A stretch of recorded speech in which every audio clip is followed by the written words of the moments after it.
The educational journey for a student with dyslexia can be a tough one. Understanding dyslexia itself, learning to manage daily struggles, and showing strengths versus just weaknesses are recurring speed bumps in a learner's road to academic success. This experience can be more difficult when intervention efforts are not coordinated, and the student bounces back and forth between many helping hands. No matter what the nuances are of your specific setting, this road highlights typical events and stages of a student's travel through education. Imagine a more supportive educational journey for a student with dyslexia, a framework that considers student needs first and instills collaboration between professionals, that unites general and special educators, reading specialists, educational diagnosticians, speech-language pathologists, school psychologists, the student, and parents or caregivers, in a common effort that keeps the student's perspective at the center of the conversation. Pearson has created a toolkit for students with dyslexia and the numerous professionals who serve them. Tools that help screen students for dyslexia, deeply assess symptoms and underlying skills toward confirming a diagnosis, intervene effectively, and monitor performance at regular intervals. These tools are designed to be used as part of an overall process for dyslexia identification and intervention. Travel with our student, following the road through the education landscape, with the ultimate goal of educating students to become lifelong learners. How do professional teams deliver the highest quality of instruction, screening, assessment, intervention, and overall educational experience to a student?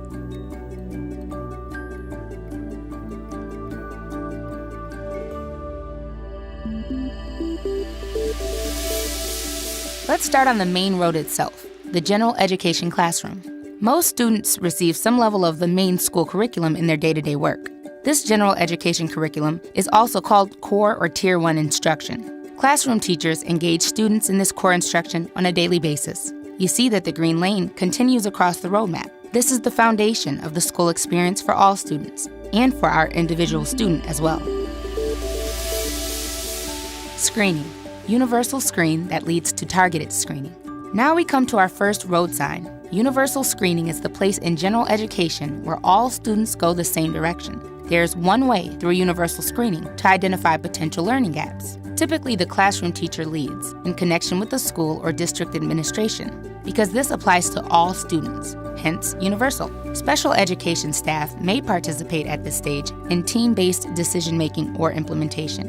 This is a key point. The single path through a universal screening ensures that our student will not fall through the cracks. Classroom intervention, Tier 2. Who's at risk? Hopefully the universal screening has told us. Now, as we accelerate from universal screening back into the general education curriculum, we add a lane to the student's road that provides classroom-based intervention within general education. Keep in mind that this is not special education. Layers of intervention may be part of a response to intervention, RTI, or multi-tiered system of supports, MTSS model. With the goal of prevention and the immediate need for early intervention for those at risk, the classroom teacher brings in specialists and support professionals, such as a reading specialist, literacy coach, or perhaps a speech-language pathologist, to help deliver concurrent, robust, and more intense general education intervention, often called Tier 2 classroom-based intervention. Notice that now both green and orange lanes run concurrently on the student's road. Tier 2 intervention is more, not a total replacement for Tier 1 core instruction. Both exist simultaneously on the road. Targeted screening. We don't wait to help the student who shows risk on the universal screening. By providing core and supplemental classroom instruction and intervention, a student whose universal screening results indicate risk may be evaluated with a more targeted screening instrument. The yield sign suggests a more extensive screening and is conducted while continuing on with Tier 1 instruction and Tier 2 classroom-based intervention. A number of professionals may be involved in this targeted screening effort, and the right tools may provide greater insight into why our student is or is not responding to instruction and intervention. Shared data from classroom performance and universal screening help the team create a clear picture of how our student is navigating the education road. Curriculum-based assessment.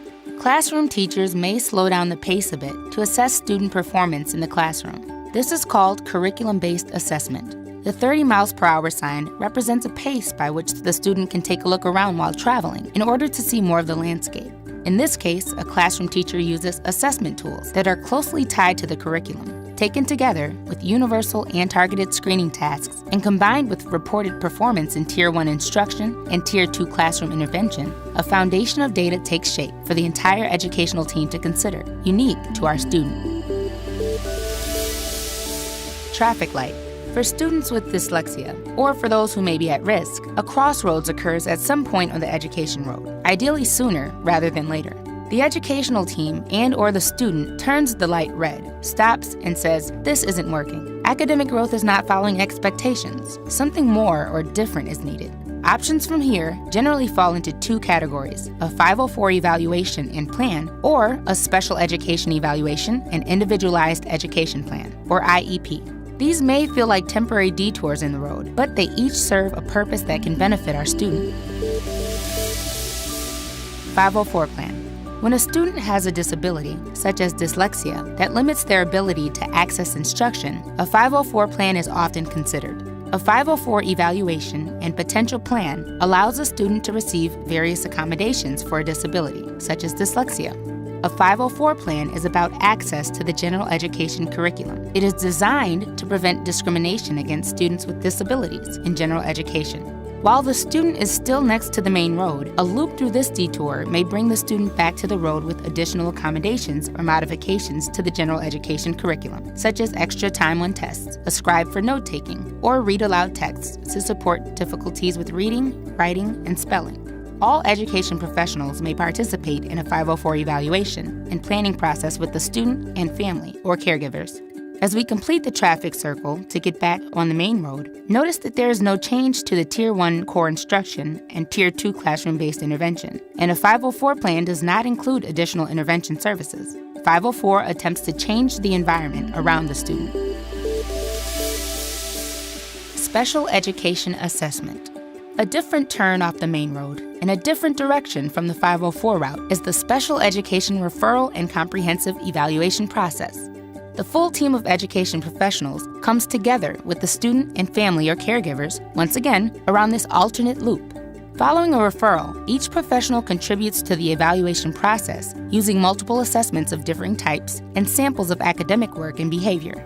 Ideally, all the previous data from universal and targeted screening, Tier 1 instruction, Tier 2 classroom-based intervention, and curriculum-based assessment come together in this process. The team creates a detailed profile of students' strengths and weaknesses, and the full team determines if the student is eligible for special education and in need of an IEP.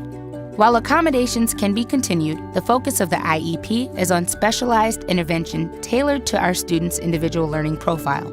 Special ed intervention attempts to change or support the skills of the student, with environmental accommodations as a secondary benefit. And look, as we round the traffic circle, a new lane appears. Now which way do we go? Special ed intervention, Tier 3. Coming out of the special ed assessment and eligibility stop, the IEP is a new road that here runs alongside the main education road. There are many different ways to serve the students within special education, and therefore many ways to design this road. The team decides the leader or leaders of the plan and the frequency and type of intervention. Tier 3 intervention, as it is often known, is designed to be individualized and intensive. Of course, there are other ways we could construct this road. For example, we could change the straight line to a multitude of switchbacks, as if the student is driving up a mountain, over the top, and constantly intersecting the main general education road. How the team designs this alternate road will make the journey easier or harder for our student. For the sake of simplicity, the two roads are parallel here, but this begs the question from our student: do they really want me to drive down two different roads at once? How do I do that and succeed? As professionals, we need to find ways to create and implement the IEP in a truly integrated way on the main road for the student.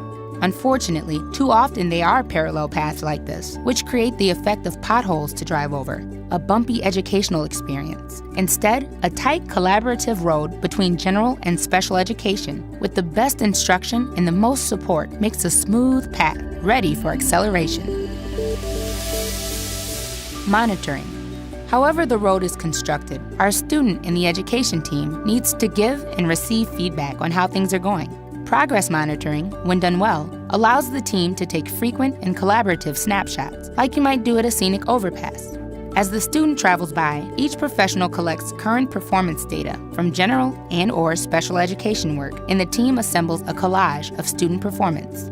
This offers a deeper understanding and informs changes to instruction or accommodations along the way for more effective learning over time. Progress monitoring answers questions like, is it working? Could it be working better?